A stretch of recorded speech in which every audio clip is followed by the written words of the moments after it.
Alright, we are live. So, g'day there, ladies and ledians.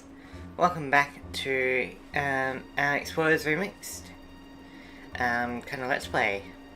There's nothing too special about it, but you know, we're back. And we are back where we left off. So, we're just talking to Gala to, you know, get him onto our team. So, yeah, how's it going, everybody? I've updated the artwork in the top left. Can you tell what is new about it?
Ooh, wish we had Primal Dialga as like an actual shiny or something.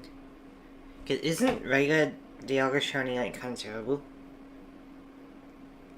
Like, you either like a Pokemon either like slightly changes colour, or it fully goes green or pink, basically.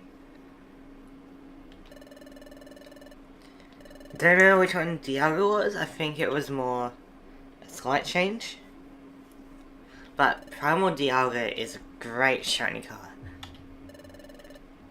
Not to mention the Sableye, the purple, no, Sableye, the purple Kecleon is a much better shiny than regular shiny. Regular Kecleon has a red stripe on the belly, but shiny Kecleon has a blue stripe on the belly, I believe.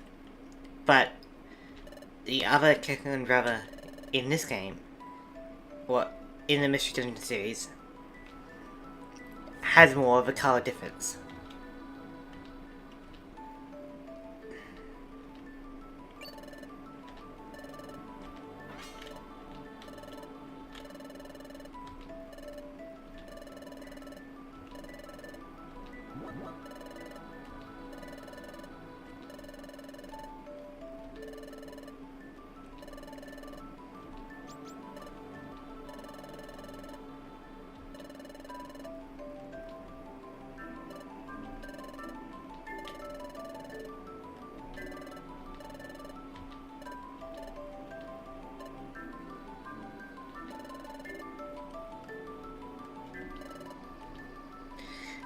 This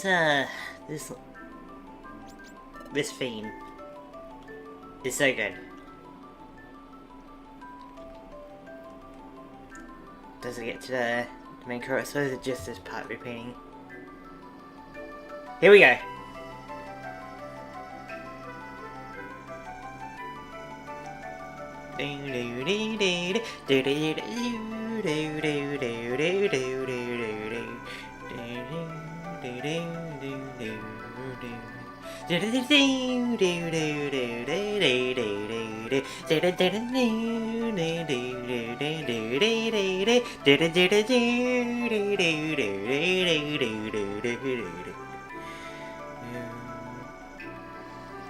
So good. So goated. Like, having that music, so good. Like, like, whenever you hear that chorus, you have to do that, you know? You can't not sing along.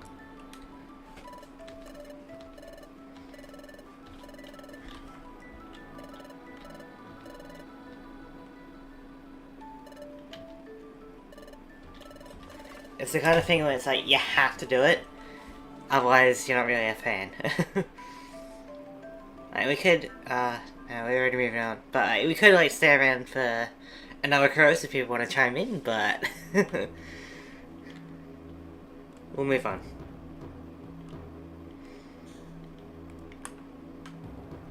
But yeah, imagine if we got Primal Dialga as the shiny for Dialga. That'd be so cool. I don't know why it isn't, to be honest.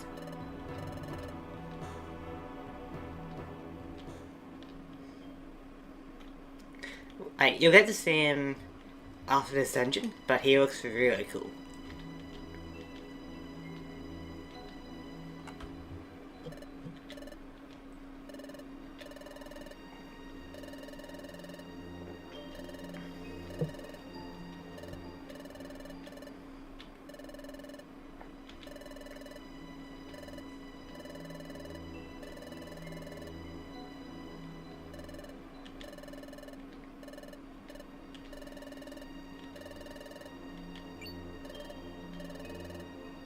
And I really love this kind of storytelling, you know, it's all about time travel, right? But it's like, well, if you're going to have Dialga kind of in control over time, right? A Pokemon like Celebi would be a bit of a rogue character, you know? And it's good that it's able to have, like, it's good that there's two Pokemon for kind of time manipulation. That way you can do more of a plot line like this, you know? If it wasn't for Celebi, we would have to, like, potentially coerce Dusknoir to ask Dialga to, like, send us back. Which seems very complicated. I don't think it would work. But theoretically, it's possible. We don't need that many apples.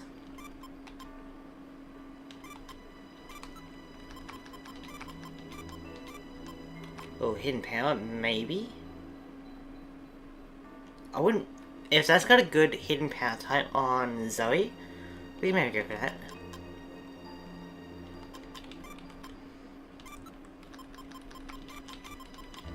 Yeah, we got a bit of everything, didn't we?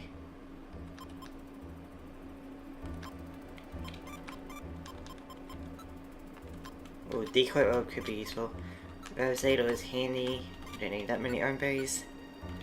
Hey, good enough.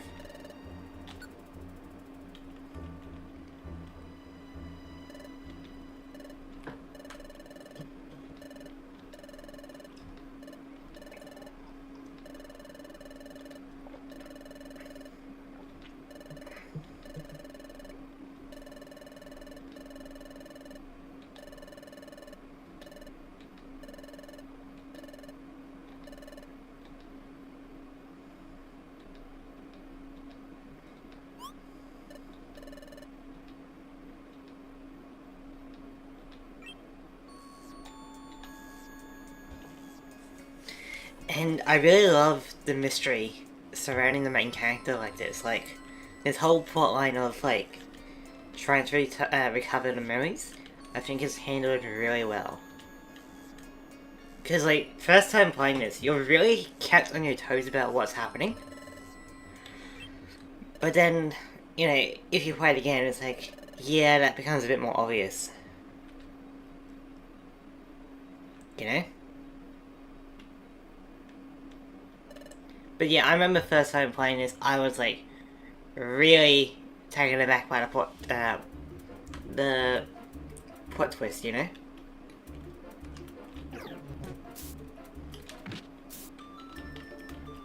Okay, get off on the shock. Oh, so let's see if, we don't get to see the moves or anything. But, if it's like vanilla, then he will have, Dig, Leaf Blade, maybe Quick Attack.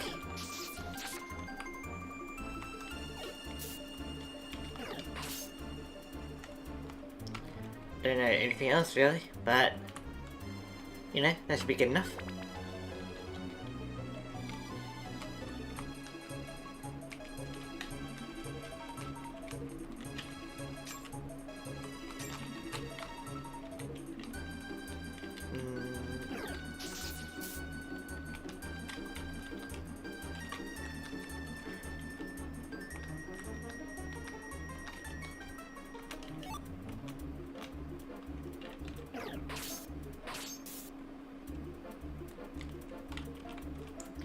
Okay, good progress so far. Forget how many levels on this dungeon, but can't be that bad. I think for the main game, the highest you really need to worry about is like the mid-20s, I think. I think it's like the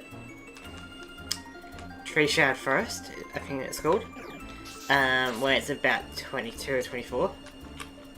And that's like, you know, I don't think it's got like a deep section. Maybe it does. I mean, Temporal Tower is also kind of long, because it is the final dungeon of the main game. But I think it's maybe about 19 or 20 floors.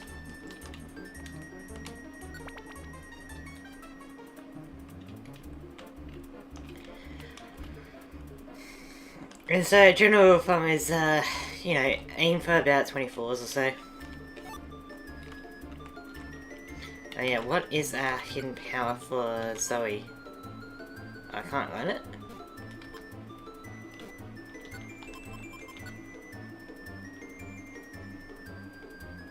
Oh, moves time power changes the dungeon. Okay, we probably don't want that then.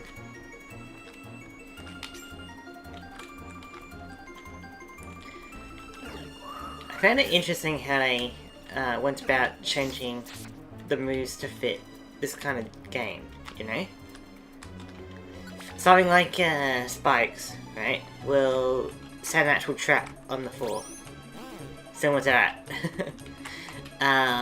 Something like self-destruct will deal damage in the surrounding area and actually destroy parts of the dungeon. You know, like, I found it to be pretty interesting how they were changing up the items.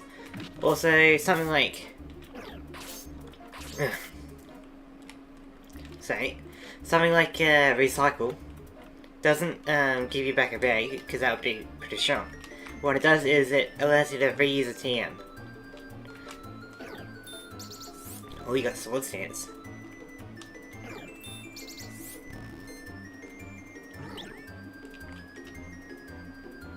Well, that's rude. Why me? I wasn't even aiming. Yeah. Oh. Perfect.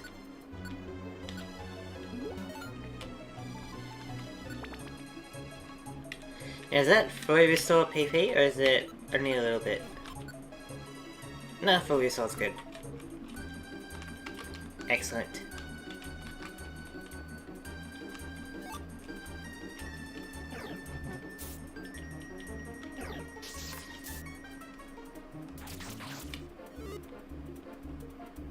Good. We're super smart that we learned how to not fall asleep. Also, if we go manual mode, yes, we can control Leafy on here.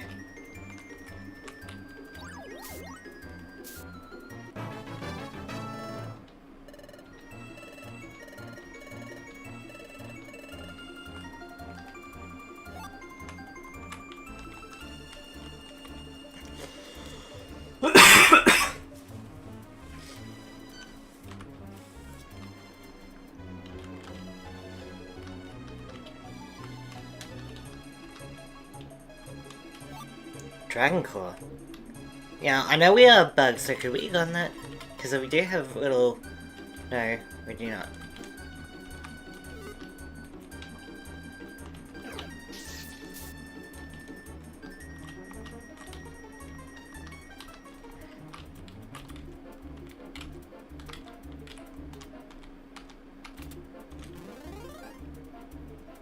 Okay. This is where switching to manual mode isn't too bad, but for now, let's just do it normally. Have them split up. Okay, stairs are down there. Zoe can handle herself.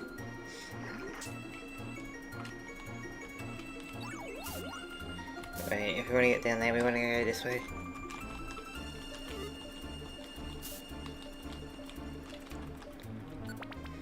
There we go. And what I like about these games compared to the original, like the first games, right? The rescue team, is that this essentially resets your stats, right?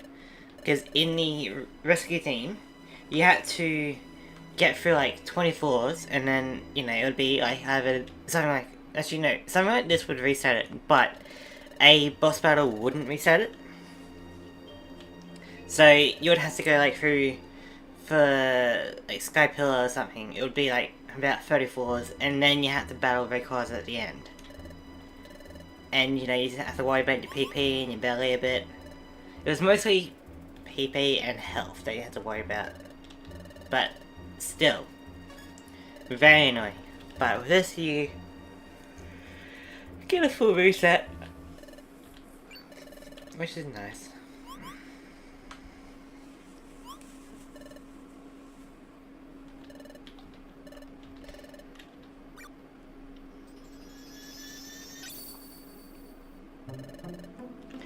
And yeah, we also get Selby for a bit, don't we, on the team? Hey Moon, how's it going? Long time no see, exactly. Given that it's now 10:19 AM, and then what for you would have been like maybe like 5 PM or something, so that is quite the time to be away. You know? And I just love how they really added to the expressions of the, you know, of the side characters. Like, you don't get this in the main game. It's only in this ROM hack. Also, I think those little parts in the text are new, which is pretty cool.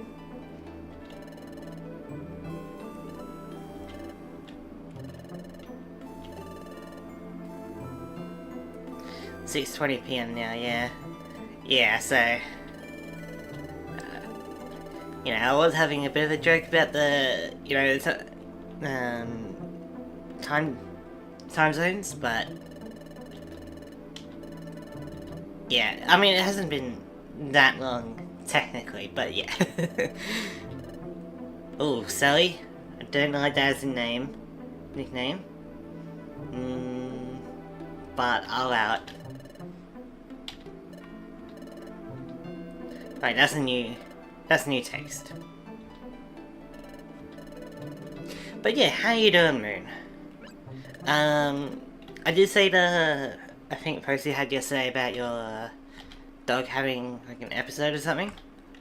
I don't know what that's about. Like, is it?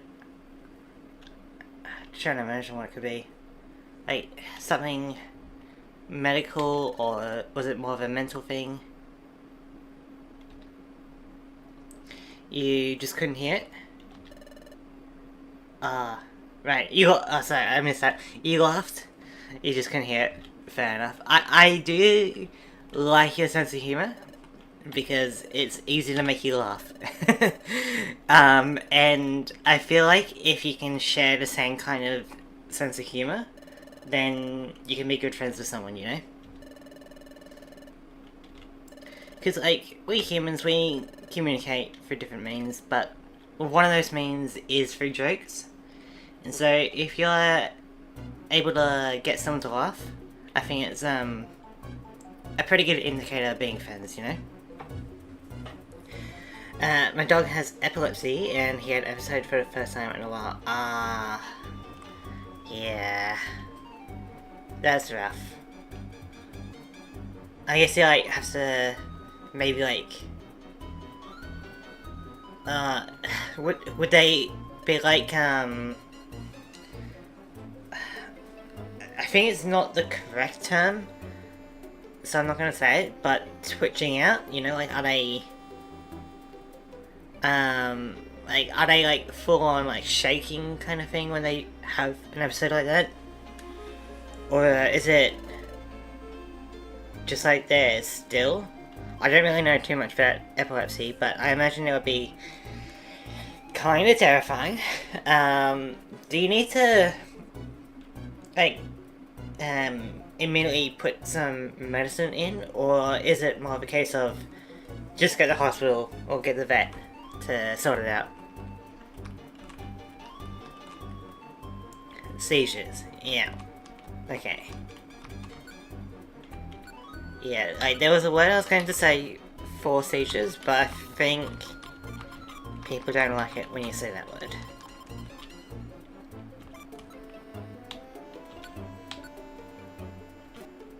Which I didn't really think would be like a kind of censored word, but I guess language is always changing. But yeah, I don't even know what you would do in that situation. Like, how do you treat that?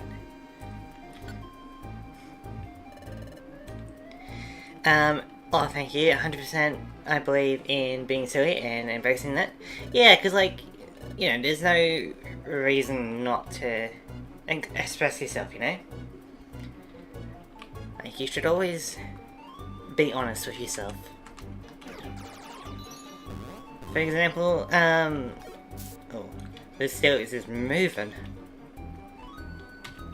For example, you know, they always say like, guys shouldn't cry at like anything really, but I'm a bit of a softie.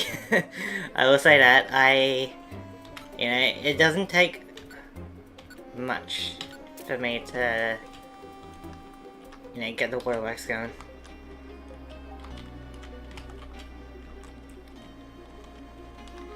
But, you know, it's mostly... Oh, doesn't gleam? Wait. I kind of want to check that out. So, oh, doesn't gleam must be an all-range move, like a whole room move.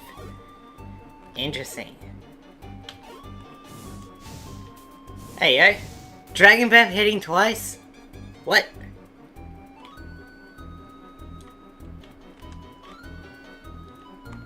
This Gravell is... Okay, that's whatever. This Gravell is a menace to society.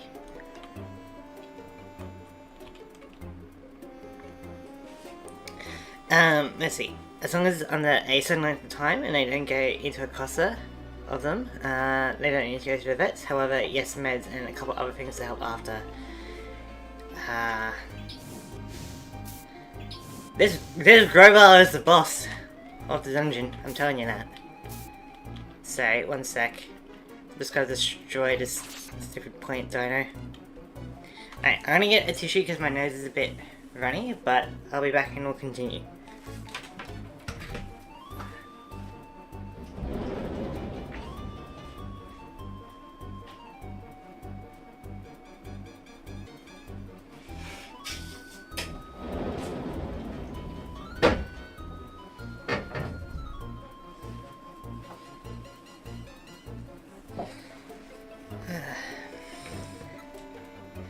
Well, it's transitioning to autumn, so, you know, it's gonna get colder. Let's see, yeah, they get really tired and you keep an eye on them. Thankfully he recovered well, just go inside to see him that way. Yeah, gotcha. Yeah, I'd imagine it would be pretty scary. But, we'll try to get to lighter topics. So, yeah, I'm a bit of a softie. I do cry kind of easily. It's not like really out of sadness, it's more like, how to put it? I guess it's like responding to epicness or sincerity or empathy. You know, like things like when characters in a movie like all unite their hands and you know, maybe like stand together against like a big bad or whatever. That's what kind of gets me, because it's like, yeah, let's go to solidarity. I don't know, maybe because I've been kind of lonely throughout my life. I mean, I've had family and stuff, but not many friends, so I guess I respond well to that.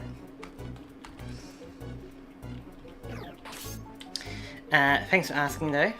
Empathy too, I'd imagine. Yeah, so really like any, well, not any, but like, you know, high levels of empathy expressed by other people causes me to react. And the thing is, like, I don't think it's particularly, I could, you know, hold them back, right? But I want to be honest with myself, you know? If it makes me cry, it makes me cry. I don't want to have to change myself so that other people see me, you know, for someone that I'm not. If that makes sense.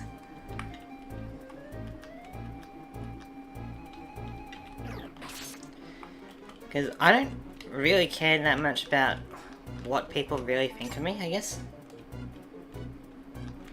You know, like, I could do something like, I could wear a skirt and go in public. I probably won't, but if I did, I don't think I'd be that worried about what people think of me, I don't particularly care about it, you know? My belief is be as authentic as possible and genuine, and the right people will stick around, you know? Exactly. It definitely makes sense, and I fully support that. Thank you. But, yeah, that's also kind of what I do with my channel, you know? It's completely authentic, you know? Completely original and all me, kind of thing. And... oh yeah, it's steel type. And what was I saying? Oh yeah, and... I don't want to have anything that I don't particularly like about YouTube in my own content, you know? So things like clickbait thumbnails, extending a video to like 15 minutes or longer just for the sake of it. It's like, really, we could have had the video a bit shorter, kind of thing. I don't ask people to subscribe because I find that to be obnoxious. I mean, if you do it, I don't mind, but you know, I just don't like the appeal of it, because like, if people are going to like or subscribe, they're going to do it, right? If they're not going to do it, then they're not going to. And I feel like directly asking people to like or subscribe is kind of manipulative, because like, there are neurodivergent people out there that are very easily influenced, or there are perhaps, you know, older people or younger people that are maybe not fully mentally cognitive, I guess. And so asking, like, you know, saying to them, hey, why don't you like, subscribe, you know, turn on notifications, do all that. It's like, maybe they don't want to, but because you're kind of saying it, they will. And that's not the kind of engagement I want, really. I don't want people to subscribe because I tell them to. I want them to like or subscribe because they want to, if that makes sense. I'll only ask people to comment. I won't ask, and that's like if they want to, really. But you'll never hear me ask for you to like the video or to subscribe. I try to do things that way too, just when I feel inspired. Fair enough. fair enough. What else? What else do I kind of do? Yeah, so I make my videos, like my theories, kind of short. Like, you know, I actually like speed up my voice a bit because like I don't want it to be longer than necessary. So all my theories are like 10 minutes or less. Switching to manual mode.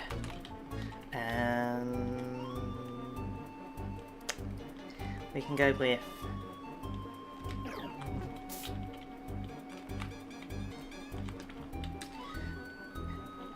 doesn't gleam. Ooh.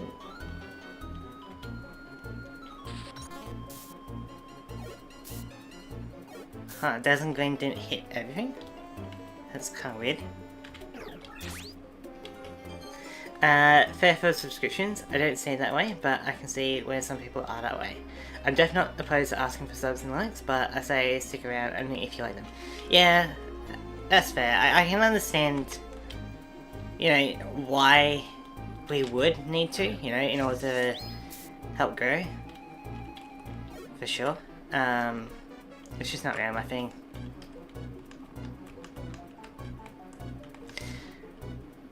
At the end of the day, to help more people and reach the right people, you have to have people who vibe with you find you.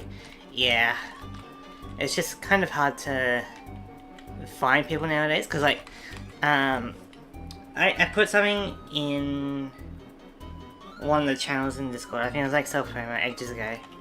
It might have been before you joined, but there was a change to YouTube in terms of the like filter that makes it really hard to find new people. More specifically, it's hard to find recent videos. So like, what I'll do, right, is before I would go, like, you know, you search Pokemon or Pokemon Theory or, you know, whatever, right? And then I would filter to upload date, and that would just give me like newer creators, because they would have like, they would just be uploading and they'd, you know, have smaller, you know, subs, right? Yeah, you're protected, so you're good for now. Let's see. Also, I'm speaking from someone who runs an advocacy business, so I share my voice and am ultimately trying to help others too. So that's my mindset. Yeah, I did see something about your advocacy stuff. I forget the exact word of it that you were having in your description before, but you know, you help people like kind of build up their mindset and self-advocacy, I guess it is the word, isn't it? Which is pretty cool, not gonna lie. Kind of forgot what I was saying. It'll come to me.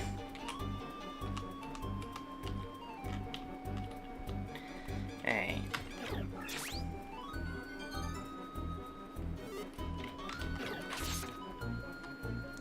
Let's see, we're talking about... Yeah...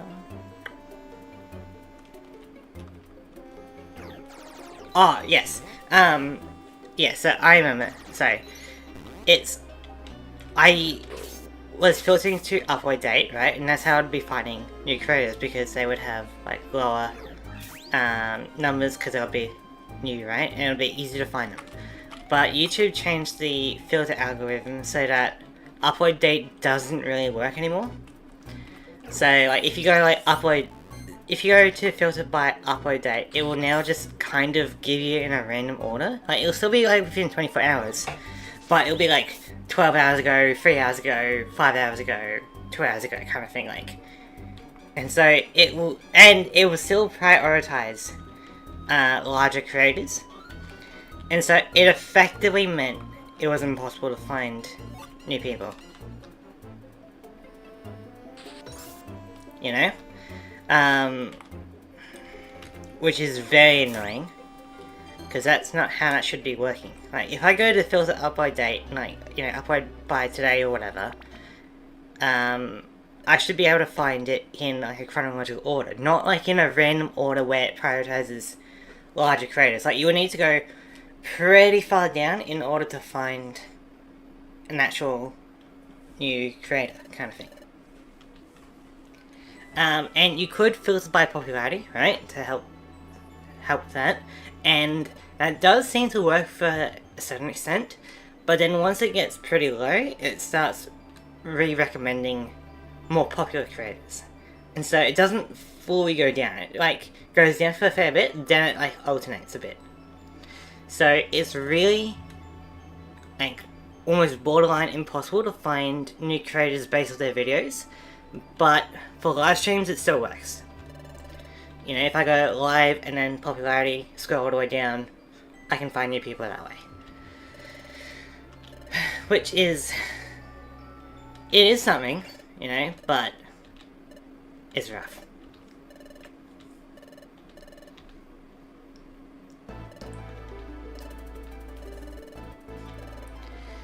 But yeah, if you, like, you know, if you say like or subscribe, you know, there's no ill will or anything. It's just not really my thing.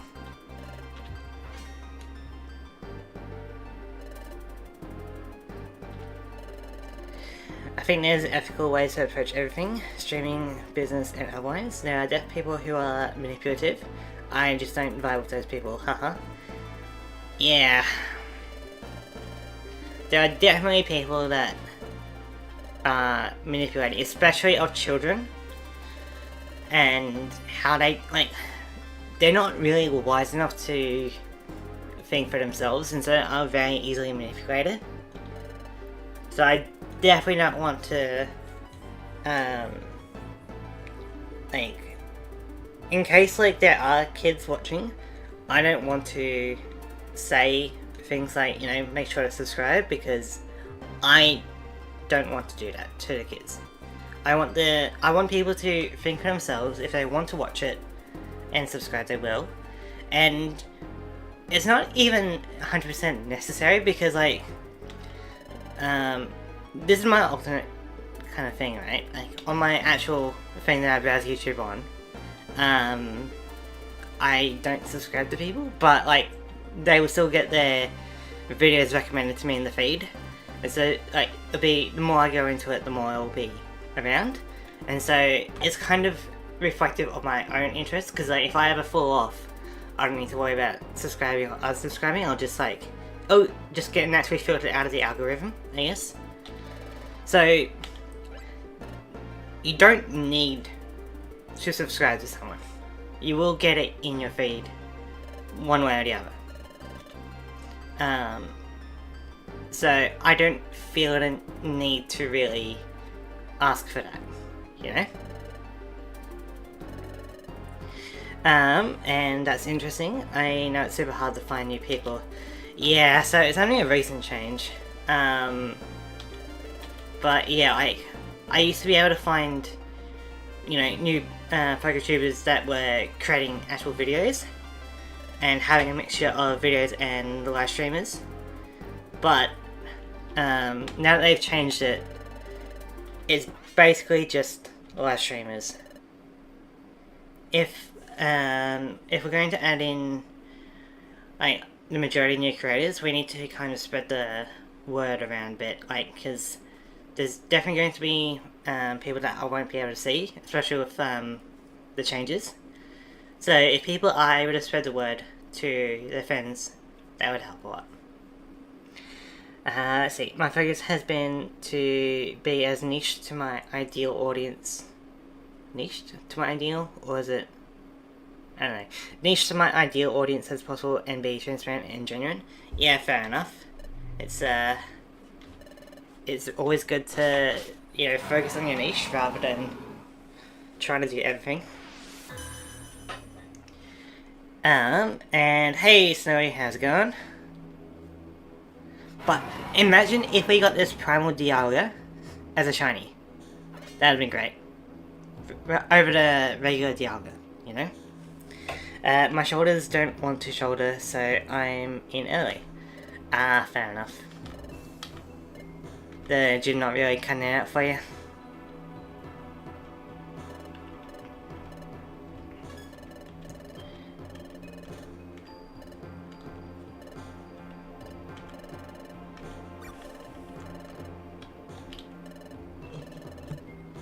But yeah, if we got Primal Dialga as the regular shiny Dialga, that'd be pretty cool. Might be worth considering shiny hunting it.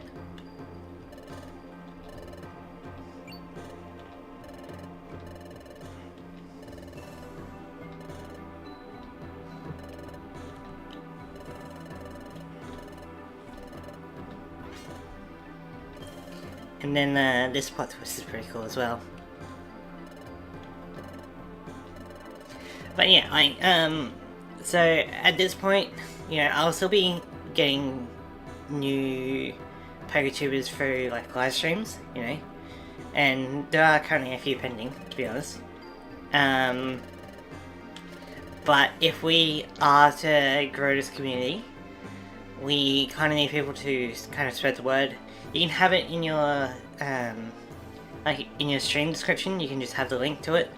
You can have, you know, you can just talk to any Pokemon fans about a small PokeTuber club, you know, like, and yeah, I'll try and do as much as I can by myself, but there will be a point where I can't really do it forever, you know.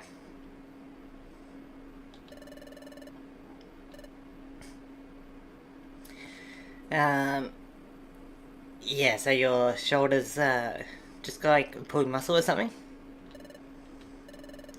I don't think it got dislocated unless you were, like, doing something incredibly wrong with your, gym, like, with the weights or something. But if you, like, pulled a muscle or something, then that's a bit more understandable.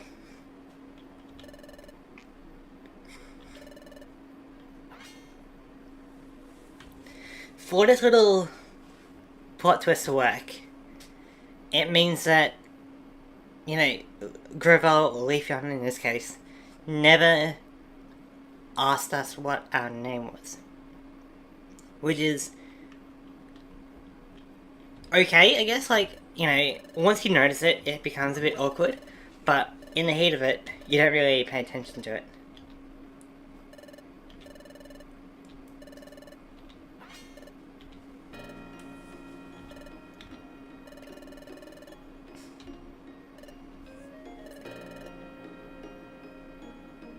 Let's see. I'm starting to link the Discord, trying to get some structure of my YouTube going too well. Nice. You know, I can't force people to, you know, promote, you know. That's not really my thing. I don't really force sub to sub, like, sub for sub, or forcing people to watch each other or give likes or whatever. But if you do want to help, then that is a good way to help out, you know? Because, like, a rising tide lifts all boats. Let's say, Moon, tomorrow you get 5,000 subscribers, right? Which is unlikely, but you never know, right? Let's say you get 5,000. If you direct that in some kind of way to the Small PokeTuber Club, then those 5,000 people will be spread around to other content creators that they might like. Which might be, say, to me. And let's say I get about 3,000, right? Then YouTube helps to promote my content, I guess. Like, you know, seeing the analytics, I guess, and it's like, man, you've gained a lot of subscribers, like, very quickly. Must be pretty good. And then the actual promotion of my content will get new people in. And then I direct that to the Small PokeTuber Club, and maybe they, like, cycle back to you, kind of thing. So you can see that it would increase, like, at a drastic rate. There's, you know, no guarantee, but we all benefit by putting back into the club, you know?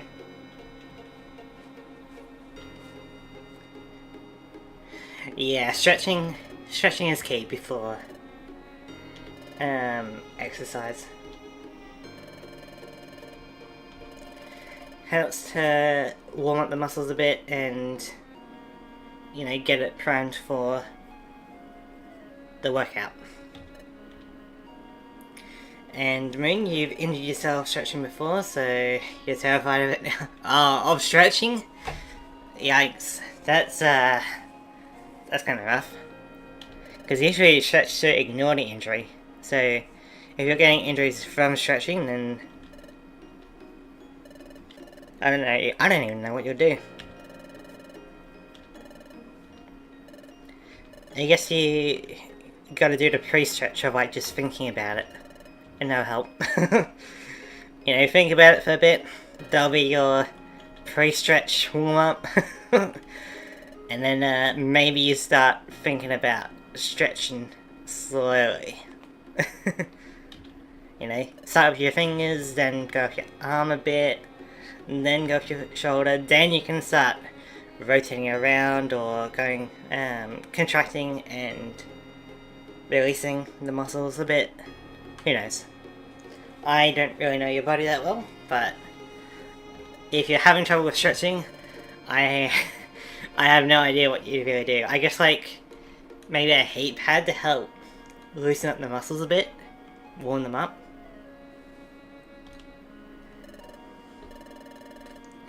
100% agreed. While putting energy back into the community. Yeah, so like if we all manage to direct our viewers and subscribers or whatever, right, into the small PokeTube club, we all benefit. The Discord becomes more active, we can do more events, more game nights, not to mention that it will give self-promotion an actual reason to exist, because at the moment we're all kind of just promoting to other YouTubers, right? We've got close to 70 content creators, I think. It's about 60 or 70. But ideally we have more viewers than we have creators, you know? So, once we have those viewers in, then the self-promo actually becomes, you know, a viable thing. Because at this point it's more for just telling each other, hey, we're live. You know?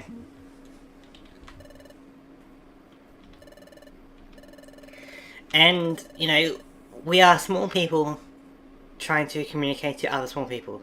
So, we are not expecting huge growth immediately, but this kind of thing, spreading through word of mouth and, you know, all being together, is a snowball. And if we're able to push that a bit, it should help to sustain itself. You know, if we have everyone kind of sharing the idea of like, hey, let's all be together, let's share the love, let's spread the word about this kind of initiative, then ideally we all benefit, right? We all get, like, the creators get more numbers, right? Which has a few benefits, I guess. And the viewers get to see new content, you know? Like, things like my theories or my Nature's Madness run. Like, that's something unique only to me. And so, there are probably people out there that would be interested in that. But, because I'm, like, buried so far, you know, down the line on YouTube, you know, they may never see me. And so, whatever unique content you have, you know, if we have a huge community about it, then it'll be easier for you to be noticed. You know? Like, we all benefit. It's not like a pyramid it's not a pyramid scheme or a scam or anything. We all benefit. Right?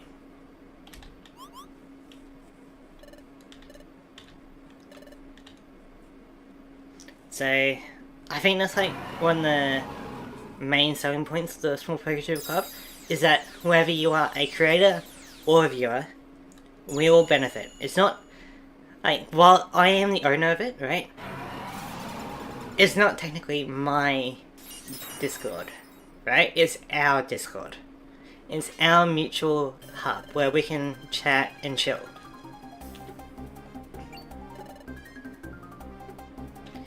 Where'd you get the idea for the club? All from my head, basically. I think, well, part of it is because I'm an Aussie, right? And we're all about speaking up for the little guy, you know, all about the underdog kind of thing. And that's kind of like the idea of my mascot as well, because like, nobody really cares about Ledian, right? But he is a bit of an underdog. Like, he has terrible stats, terrible move pool, right? Terrible abilities. But, given the right circumstances, with like baton pass or against a grass type or something, he can have a victory. So he's like the perfect underdog. And so, Australians love the underdog. So, having that kind of mindset, combined with my own experiences of like, man, I'm not getting any views. It's like, well, if people get, say, my speech is getting kind of cluttered here. If, let's say, people only get views after, say, 3 years of YouTube, right? Well, it's like, well, I'm going to be having a long time of not much content, you know, not much views for my content, I guess. And so, why not have some friends along the way? You know, like, if I didn't have You Snowy or You Moon, didn't have Pokeblaze, or, you know, just really anyone, it would really hurt my motivation to keep going for YouTube, you know? So there's that. But it's also like, kind of sticking it to the more popular creators. Like, if they need to do things like clickbait or, you know, or have like conflicts or, you know, other dramas to get famous, then how would people like us compete with that? And the only real answer I've got is, like, if we don't want to sacrifice our ethics, then we do it by sticking together. Really. And I guess it was also like, you know, if I don't, who will? You know, like, who is really going to help us out?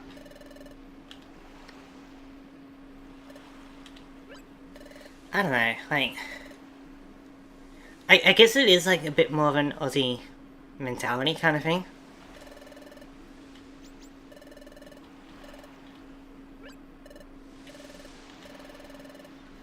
But, yeah. You know, like, the more you think about it, the more benefits there are to being together than there are by being separate. So I kind of figured that others would have the same kind of mentality. You know, like, people would appreciate something like this. You know, rather than having, you know, like 5 years for 3 years, you know, why not jumpstart it a bit? You know, make some friends, have some collabs, you know, along the way. You know, I can't guarantee that people will be the next big YouTuber, right? But what I can do is I can make it a bit longer before you give up, you know? Maybe instead of 1 month from giving up, maybe it's about 5 months from giving up. I can at least extend it. And that's all I can really... all we can all really hope for, you know, is that we keep going. I don't know. Am I making sense to anyone? I'm probably just rambling at this point.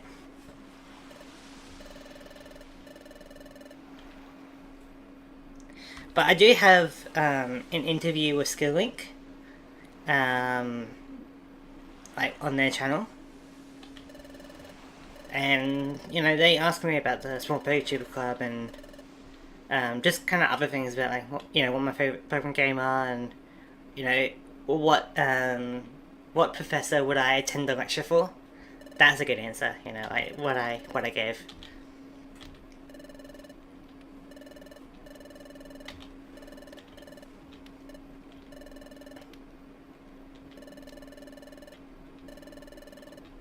So I guess if you want a bit more info about me, like a bit more of the questions or interview, then you should go to Skill Link.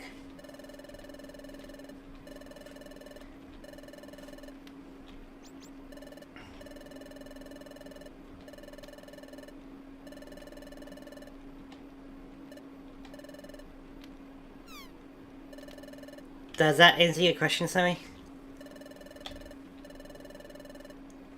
I feel like it's something that we all kind of thought of at some point, but there isn't really a good system for it. Because like you could join like a large Discord, but it's going to be hard to, advocate for your own voice, I guess. But having a mutual Discord, where it's not my Discord, it's our Discord. Having a mutual place where we can all kind of share our thoughts and, talk as equals, I feel like is a necessity. I like dual screens, Ledian. Oh, I like reflecting light screen. Yeah, to be fair, that would be pretty useful, and that's basically all it kind of does. Because everything else is very hard, but, getting reflecting light screen off is a bit easier, but, with its typing and stats, it's not particularly great, Like, but, theoretically, if it is able to put something like Reflect up, or able to get an agility baton pass up, it could be pretty useful. And so that's what's the underdog. It's not like a fully guaranteed loss kind of thing, and it's not like a surefire win. It's more like, under the right circumstances, it could win, and so that's what makes it an underdog. And so if a Ledian is able to win a battle, it's gonna cause everyone to erupt in cheers, Like, nobody's gonna hate it if a Ledian wins, And so, same kind of thing with me, like, if my origin story, of this channel, right, if I become, say, a big PokeTuber, it'll be the underdog story of the century. Well, maybe not of the century, like, there are definitely people that deserve it more than me. But in terms of YouTube, that'd be pretty epic.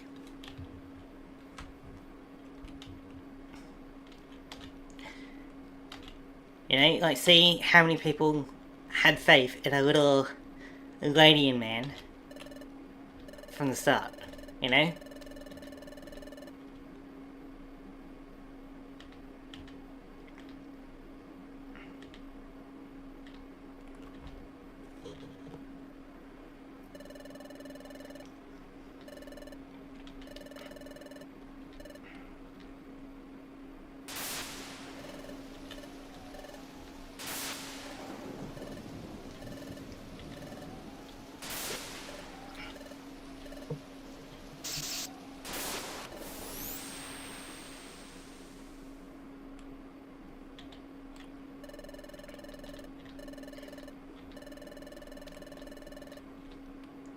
And, I mean, ideally, you have something like this for other communities, right? You have, like, a small Dragon Ball club, you have a small, I don't know, Beyblade club, because why not, right?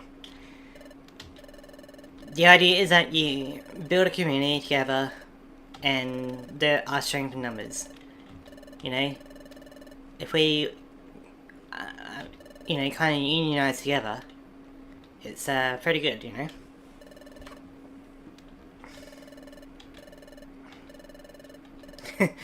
I guess,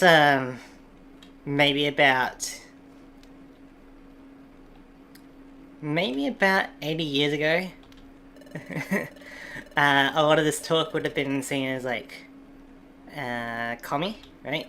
Communist. And I guess it, to some extent, it kind of is, right? Which is pretty interesting. But I feel like that's the mentality we kind of need to have for this kind of thing. Like, if we all cared about each other, like, no. If we only cared about ourselves, I don't think any of us would really prosper. It's only by caring about each other, sticking together as part of our community, can we actually build something with it, you know? Like, we all have a brick, right? And you can use your brick however you want. But if we put all our bricks together, maybe we can build something. Alternative is to use our brick and, I don't know, whack each other with it, but that doesn't seem productive. But combining our bricks to build something, that seems productive. Now, we're going to get a really emotional moment. It might cause me to tear up of this kind of scenery. If you know what I'm talking about, you know what I'm talking about, right? But in a little bit after this text, we get a really cool visual.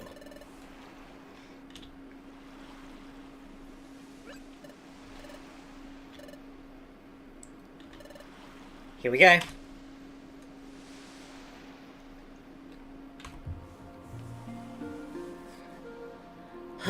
Yeah, the music, just rising sun. Like, if you haven't, right, I do recommend going just before dawn, right? Go outside, you know, experience the cold harshness of the night sky, and then watching the sunrise. Feeling the heat, seeing the light. It really, I don't know what it is about it, but it really does help. Especially with, like, mental health.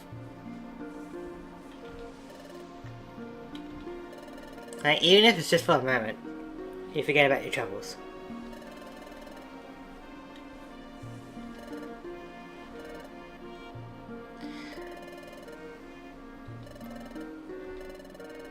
And this is a very important lesson when it comes to life. Like, you should always be able to find some of the enjoyment out of the little things, you know? Like, for example, right, I am really grateful for meeting you guys. Really. Like, if you think about it, right, we've had millions of years for this planet to form, for the countries to exist, for humanity to rise. Everything up to this point had to go correct in order for us to meet each other, right? Like, maybe if I did YouTube 5 years from down the line, I wouldn't meet you guys, you know? Maybe if I didn't watch, like, if I didn't tune into a stream at a certain time, maybe I wouldn't meet you guys. Everything had to go correct up to this point in order for people to meet each other, which is insane. And so you think about that, and it helps you appreciate how even a chance encounter like this should be respected.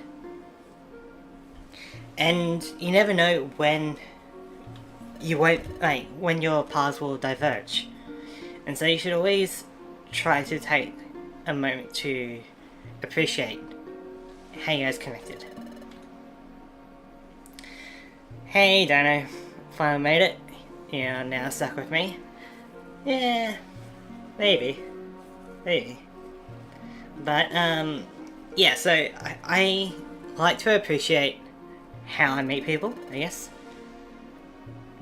Because, like, if I waited a few minutes, or an hour, or if I was born in a different country, or I, you know, born in a different year, maybe I wouldn't meet you guys, you know?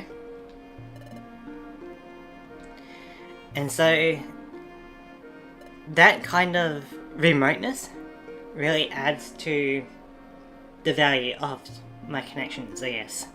So I'm really glad I met you guys. Really.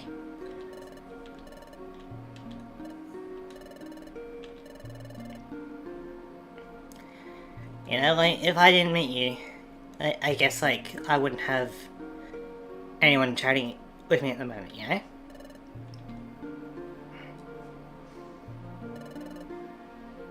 And so I'm appreciating, I guess, the chance encounters that we have.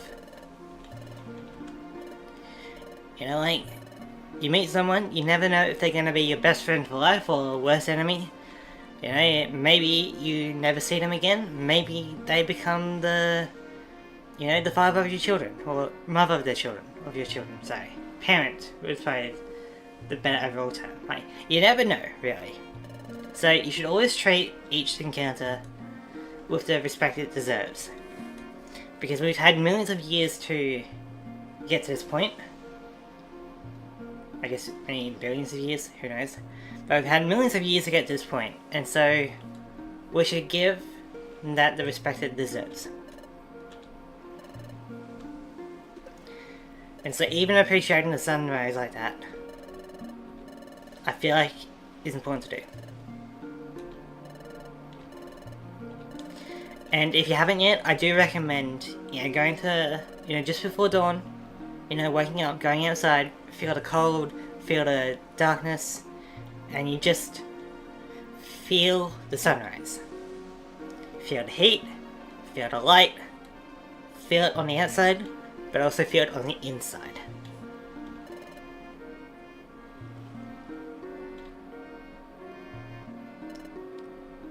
And heck yeah, says Zoe. Exactly.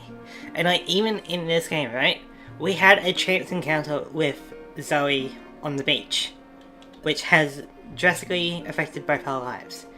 If Zoe wasn't on the beach that particular afternoon, maybe we wouldn't meet each other. And so you should always be thankful for the chance encounters.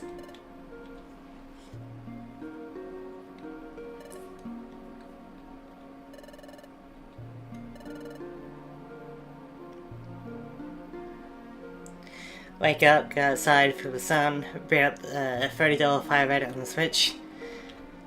I think if you bought Fire Red or Recreate on the Switch, you kinda got scammed. Not gonna lie. But we are having a wholesome moment here, so I'm not going to diverge into a rant. You cannot trick me. I will remain pure for today.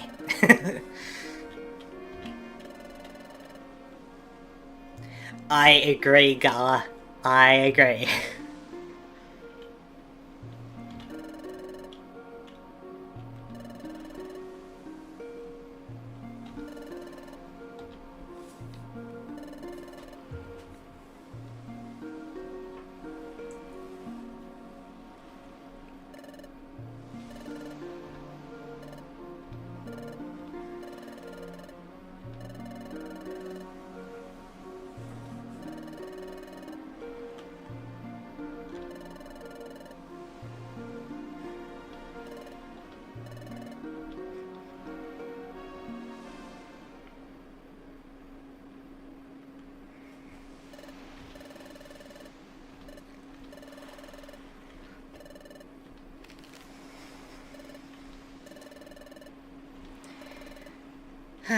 Well, yeah, the sunrise is good. It's even better if you stay up all night. Like, you know, if you ever do stay up all night, right? You gotta at least watch the sunrise. I don't recommend staying up all night, you know, for sleep and health reasons and stuff, but if you ever do stay up all night, and you get into the, like, pretty early AM, like around 5 or 6 AM, maybe watching the sunrise wouldn't be the worst thing in the world. Especially during winter. Oh boy. You really feel the cold, and then you feel a bit of the warmth, you know? Like, it feels good.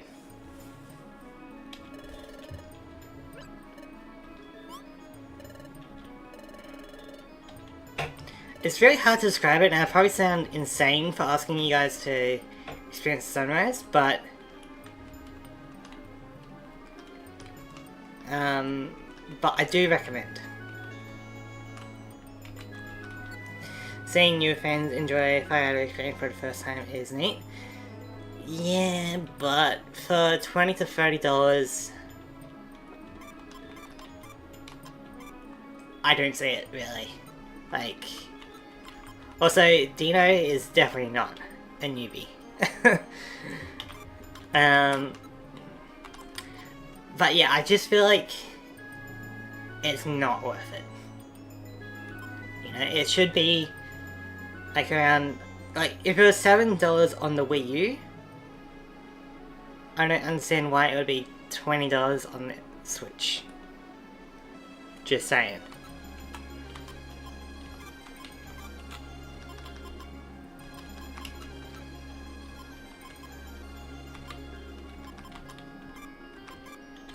Okay, that should be good enough.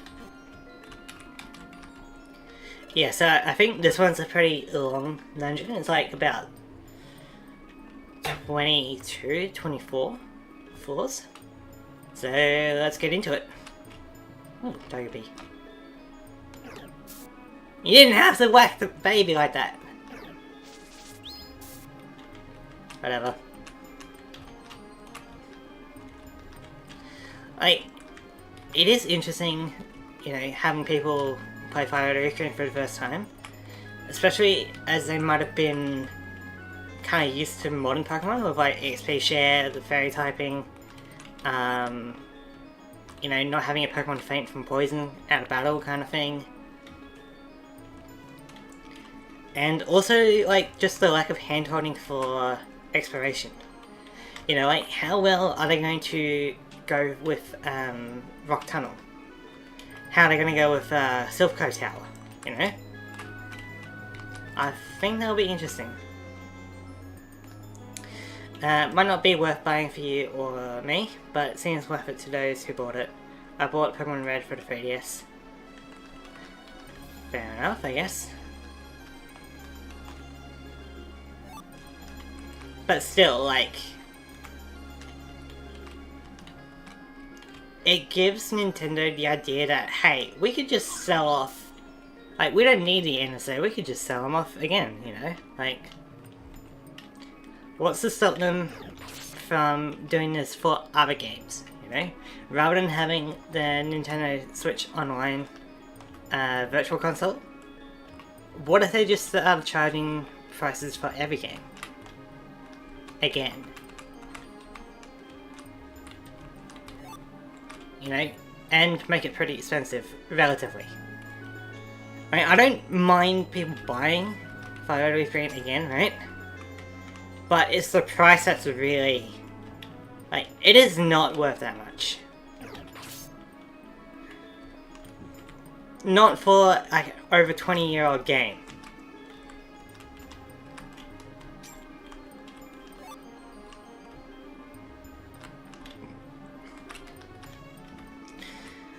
Like, if it was pretty cheap, you know, fine. But, given the relative price, right?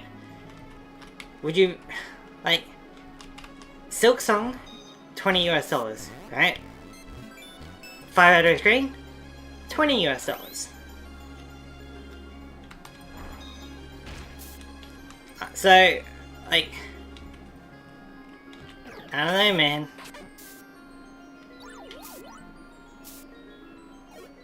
This ancient powered Tiger P is gonna be the death of me, isn't it? There we go.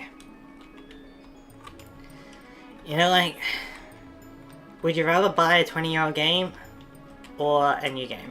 Really? For the same price.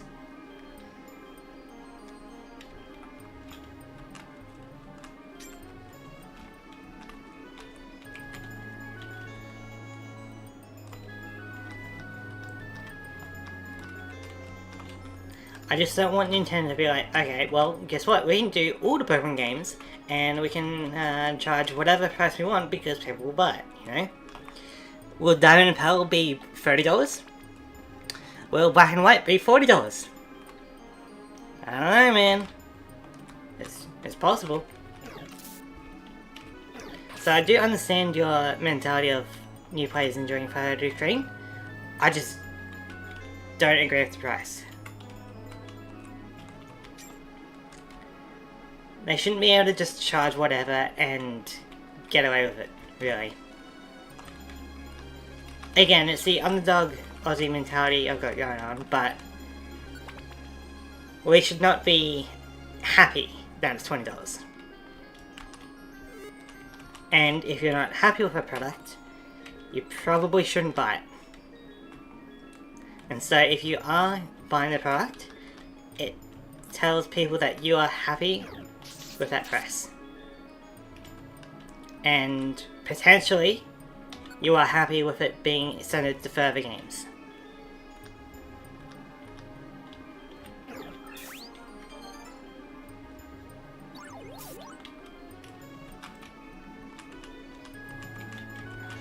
Like, where does it end? We know where it starts, but where does it end? Is my question.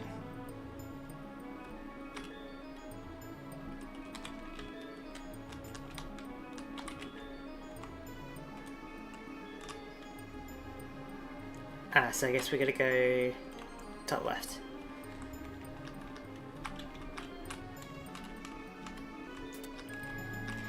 And we have done it. We have turned me into rant mode today. But that's fine. I feel like it is important to rant. Better to rant than to not rant, I always say.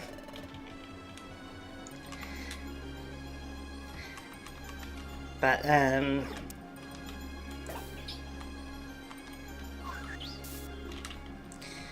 but yeah, we know where it starts with like $20 Fire Red Green, right? But where does it end? Will they be like, okay, something like, yeah, I'm just trying to think of like something that's not on NSO yet, but could be.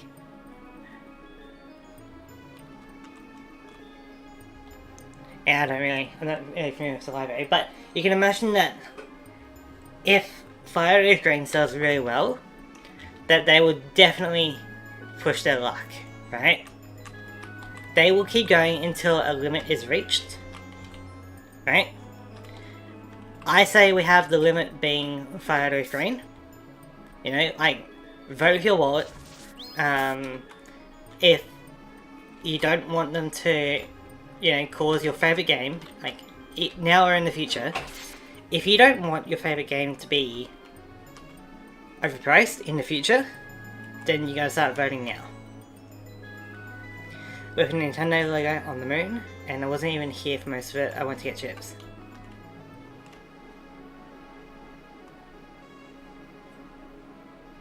I don't even know what you're talking about here.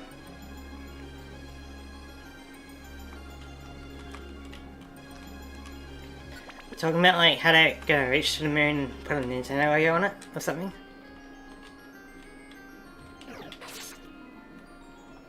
I don't know.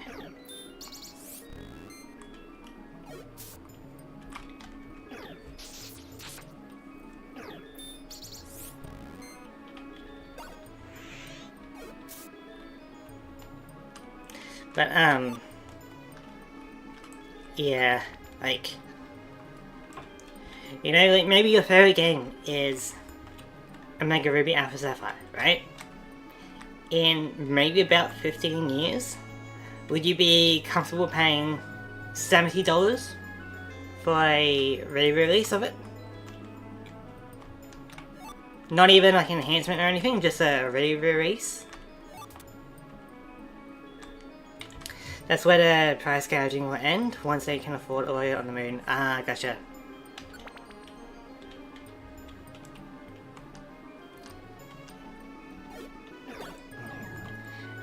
Because, like, you know, if we're telling them, hey, you can charge $20 for 5-hour train. We love that, you know? What's to stop them from doing it, like, going even higher? You know, like...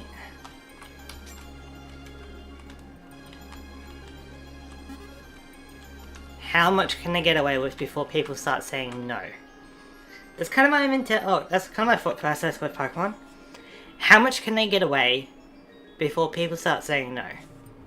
We almost got there with ZA, right? Terrible graphics, terrible gameplay and all that.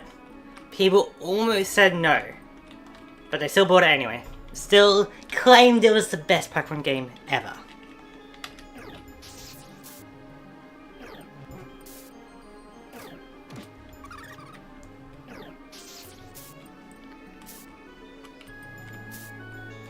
Oh, this is really bad. Yeah, we do have Revival Seed, so I hope that works. Because we are taking a lot of damage quickly. Hopefully this gets rid of the curse. Okay, good, it's gone. Oh, that's scary.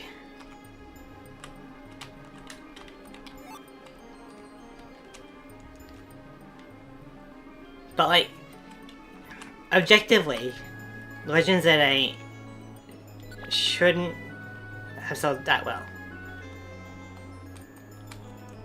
You know, like, graphically and kind of gameplay wise, it's not that impressive. It's just impressive for Pokemon. Right? But in the wider sphere of everything, it's not that impressive. And so, it still sold decently well. I don't think it sold the best, but it sold decently well. And that tells them, hey, you can charge $60 to $70 for a very small area in one location, have a clunky combat, you can have a terrible storyline, and we'll still buy it because we're Pokemon fans, you know? And so if you value Pokemon, you gotta know when to not buy it. If they drop a main series generation title that's as bad as ZA, the dam will definitely break. I mean, they had Scarlet and Violet. Oh, now this is a good bug move, but is it better than Fury Cutter?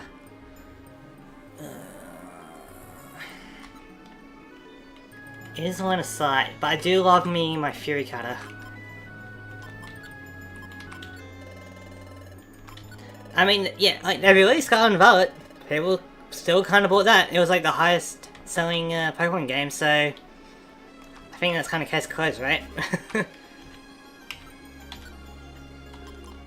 In some aspects, Scarlet and Violet is worse than ZA, isn't it? Great, Monster House. Alright, we can push back.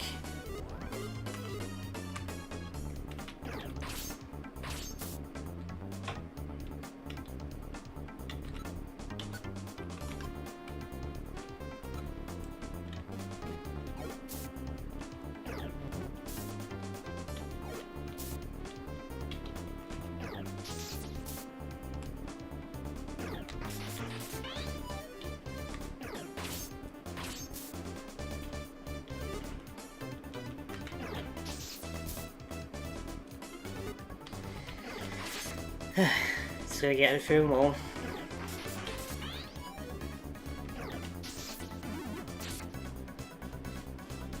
The only downside for Scarlet and Violet really was the Evil Team story. The other two storylines were actually really good. Pokemon handles the concept of death and dying very well. That can't be the only bad thing about Scarlet and Violet. Like, I'm sorry, but the Evil Team can't be the only thing bad about it. Right? Like, we have everything to do with, like, the kind of performance, you know, like glitches and phasing through the floor kind of thing. You got all of that. I'm not talking about Switch 2 version, by the way, I'm just talking about on release on Switch. We had everything to do with, like, its whole performance, right? We had just the visuals in general, like, it didn't look good for an open world game. Ouch. Please don't do that again.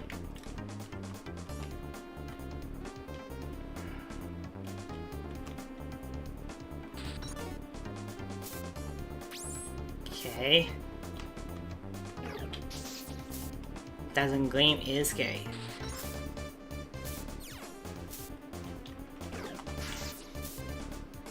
Okay. Okay, you got Synthesis, which is good. Oh, not another one.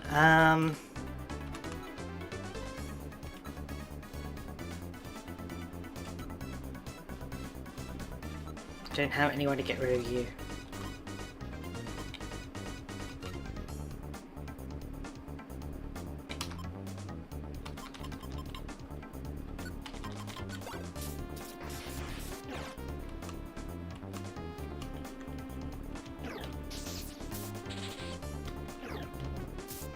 Okay, good. Now I can eat myself an ombre. Okay, so yeah, you had everything to do with the actual gameplay performance of it. You had the visuals, which didn't look that great for an open world game. You had level scaling that was all over the place. So there was kind of an intended path, right? It wasn't a fully open world game. Sure, you had the evil team being whatever. I don't particularly care about that.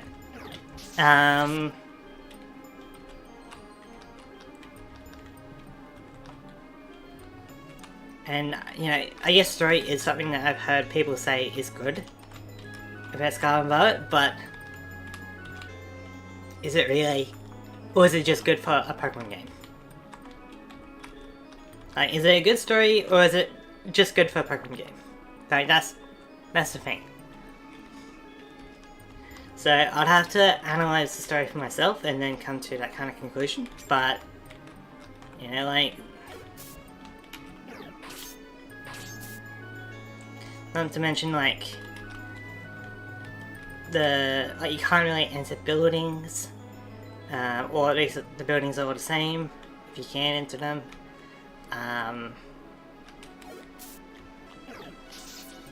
Is there much in terms of? I guess it is post-game for like, the DLC, isn't there? The thing is, I don't think we should be having DLC as a topic of like the base game being good or not. Hey, Skilling, is it Josh or Logan today? We're actually talking about Skilling before because I was talking about the interview we did a while ago, you know? But like, when we say whether a game was good or bad, should we really be counting DLC? You know, like, the DLC, like, sure adds to it, but I think overall we probably shouldn't be talking about DLC when talking about a game. Oh nice, I can drop the link if you don't mind. I'm not sure if people are still around that were interested in it, but I don't mind. But like, I don't know if you'll be able to because it's like my stream, so I'm not sure if people can put in their own links in the chat. I'm gonna be honest, I've played through too many times with the DLC. I can't remember the base post game. Yeah. You know, like, and so like, in terms of what Scarlet and Violet is, it's mediocre at best, right? But in an open world game, I would enjoy it if the open world performed well, if the open world looked good, if the open world had dynamic levels, or like, you know, if you can go anywhere, right? Why is there kind of like a strict level curve kind of thing? Like, there, like, people have like made maps about the expected levels and like where to go, And it looks pretty linear to me. It doesn't really look like an open world game. So this open world game doesn't look good, doesn't perform well, and kind of forces you to be kind of linear. So, for what it is, Scarlet and Violet is kind of garbage, not gonna lie. But, you know, everything besides that, like Pokemon battling and stuff, sure, why not? It's decent. But for an open world game, not that good. I would say no. I always view it through the lens of base game and then the lens of expansion packs. Yeah, so I wouldn't say Scarlet and Violet is good, but with DLC it does become better.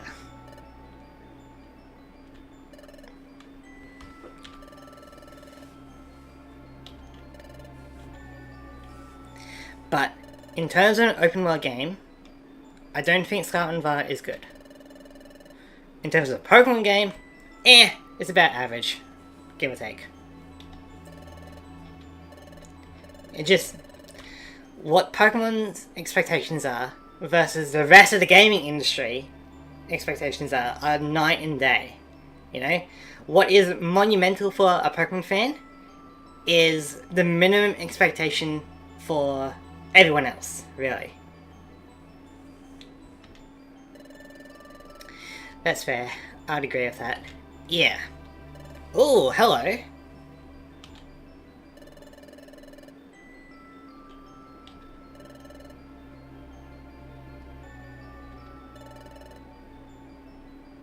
I think this is new content.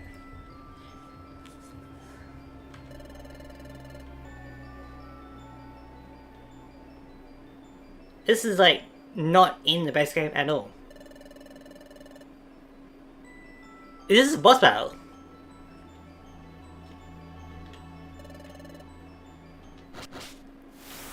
Alright, we're done the boss battle. Alright. Hello.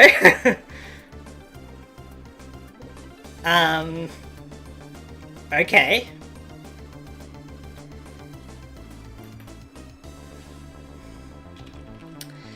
Let's see. Oh, there's something underneath Zero O, isn't there?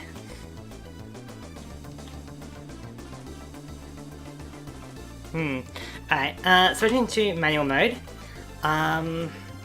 What I want to do is... The Incineroar is probably the scariest. So, I'm going to...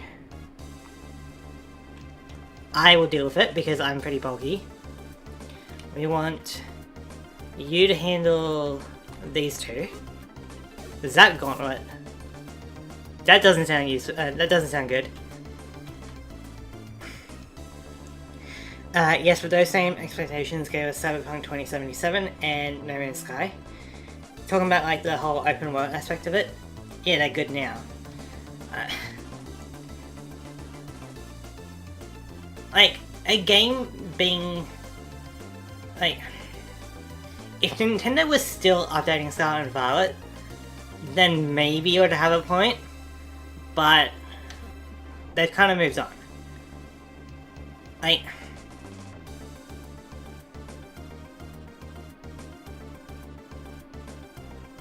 how much have they really updated Scarlet and Violet in terms of the base game? Because like, No Man's Sky and Cyberpunk were kind of terrible on release, but they gave like 3 updates, right? Like all the changes wasn't like in DLC, right? It was more free content. So I'm gonna... Oh, that's gonna be annoying. It's got lightning rod as well.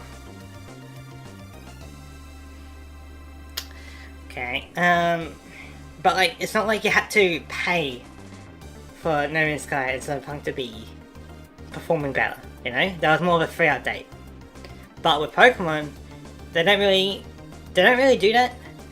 You have to wait, so you have to wait until you got the Switch 2 to have an actual increase in performance, right? And so, depending on your mindset, that's like a what? A $500 to $700 DLC? It's like $700 in US, right? Maybe it's 500? No, it's about 500. It's about 700 here, so, or more. But that's technically like a $500 DLC. So you tell me, you know, with $500 DLC, I mean, I guess the game is better, but I don't know if I would really consider that a good standard to have to get a $500 DLC for the game to run better. I don't know, man. Just me.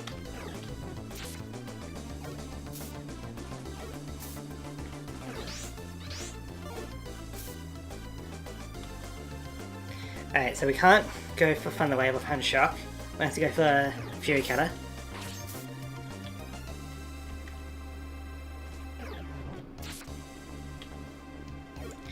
No, but after 3 delays on a 12-year wait, I still had to pay $40 for the Phantom Liberty, which was like 12 extra missions and ability rescaling. Yeah, I mean, you can complain about the like, DLC and stuff, sure. And it's not as though that other games in the industry aren't bad, right? You know, like, we have complaints about the wider gaming industry. It's not just Pokemon, right?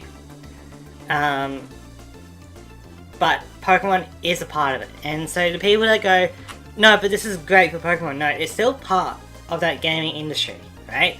It still needs to be held up to critiques. You know? If, you know, they're paying, if you're having $70 for Cyberpunk, and you're having $70 for Pokemon like ZA, you know, they're basically saying they are about the same kind of level of quality. So, it's up to you what that quality really means. But then we have cheap indie games like Silksong, which have high quality, lower budget, like lower cost, right? And so now every game is being compared to a lower cost of entry for enjoyment. So ZA should have been cheaper, is what I'm really getting at, right? For what they're giving us with like one city compared to Cyberpunk City, right? It should have been a lot cheaper. Let's go from the Agility. Oh yeah, that boosts the entire team. Very good.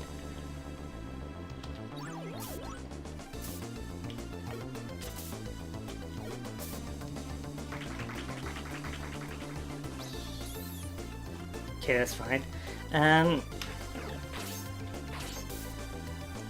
I have complaints about, you know, the gaming industry as well, but it's also valid to have those complaints for Pokemon.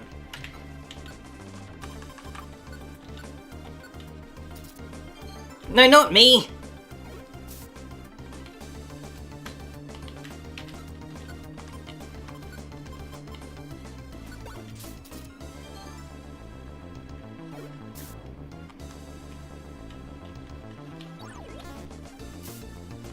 There we go.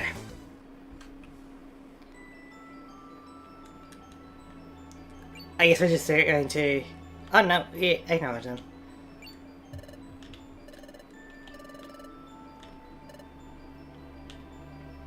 Like, we can't have an exception just for Pokemon, right? If you're having complaints about some games, you can't just be like, no, but Pokemon's fine, right? And so like $60 to $70 for ZA, for what it is, garbage. But for Pokemon fans, best thing in the world, right? Because they are so insulated, I guess, from the rest of the games. Like, they're not going to worry about Zelda or, you know, Starfield or anything like that. They're not going to worry about that. Because Pokemon game comes out, must buy. They're gonna buy it anyway, so doesn't matter, you know? But in a wider context, ZA is garbage.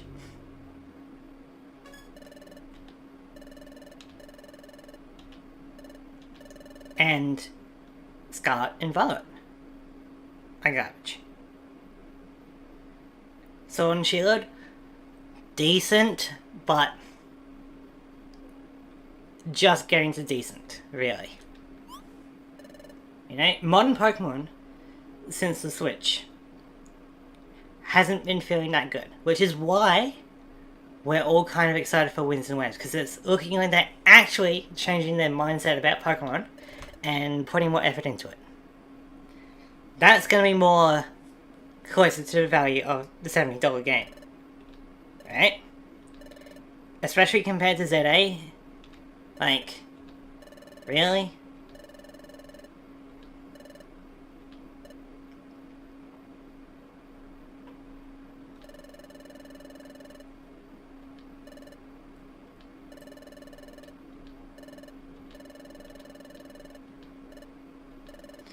Like, there are definitely issues with like AAA gaming. And there are definitely issues with Pokemon.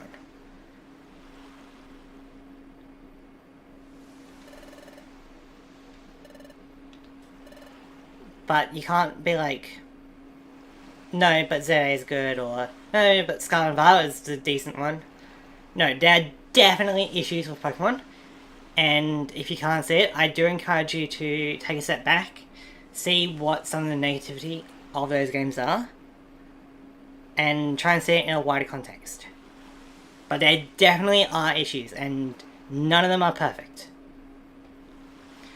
Yeah, it seems like there's a hopeful, positive change in effort with Winds and Waves. Cautiously optimistic. That is the word of the year, isn't it? Or, the word of the generation. No. Word of the century with Pokemon, isn't it? Cautiously optimistic. That is the word. Like, I don't want the water in Winds and Waves to be the best part of the game. You know, I want a good plot, I want a good evil team, I want good animations. I don't want Pokemon to walk and rotate on the spot. I don't want to fade to black for pulling out a phone or changing an angle. I want actual in-game cinematics.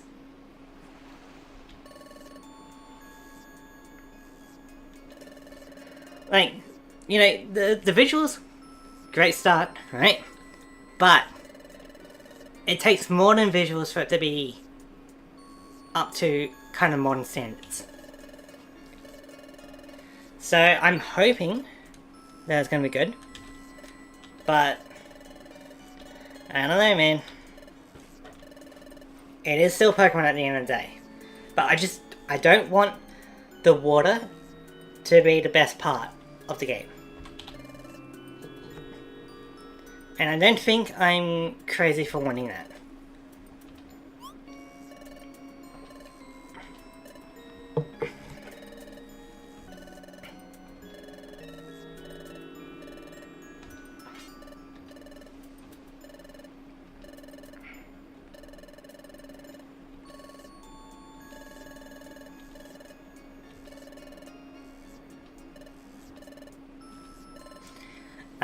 But Josh, I did a full rant about the Pokemon Presents the other day. So if you do want to hear my overall thoughts about it, that would be a good spot to go to. I do talk about Winds and Waves a fair bit in that as well.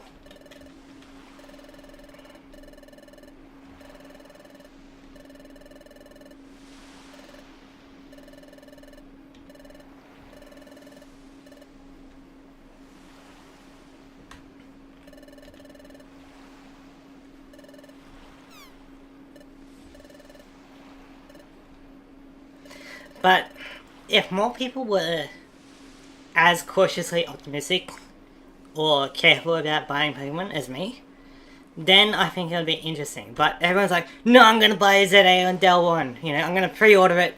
You know, I'm going to get the DLC day one as well, you know. The more people that do that, the less effort they really need to put into Pokemon.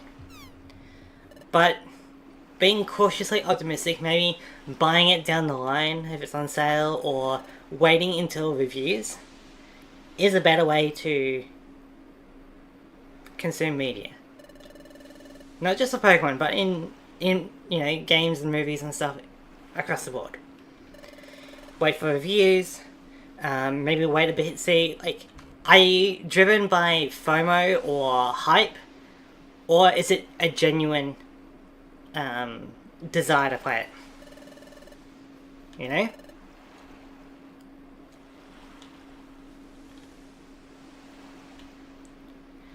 And so I do recommend that from now on, at least, maybe with Pokopia. I know it's like, released 1 or 2 days ago, but if you haven't gotten Pokopia yet, I recommend waiting, say, 2 months. 2 months, alright? See if you're still hyped to play it after 2 months. And if you are, then you will probably enjoy the game.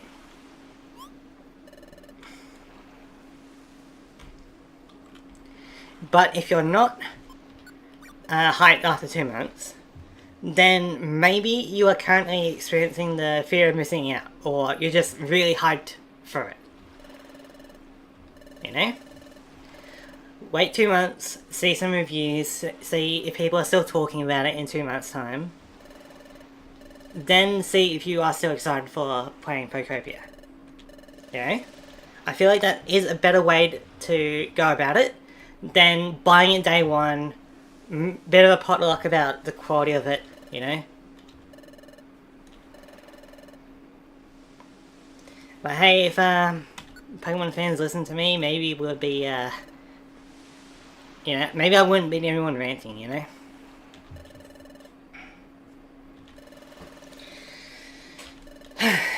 Alright, I'm getting a bit heated from this topic, and so after this conversation,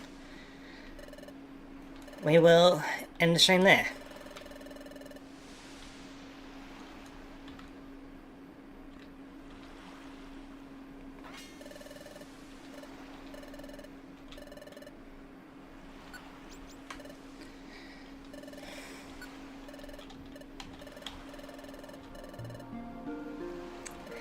You know, like, if you get ZA, like, now, right, and I guess you enjoy it, I mean, sure, go for it, but that is better than buying it day one. I said it before, but you're not really having the fear of missing out. You have the fear of missing out on the trend.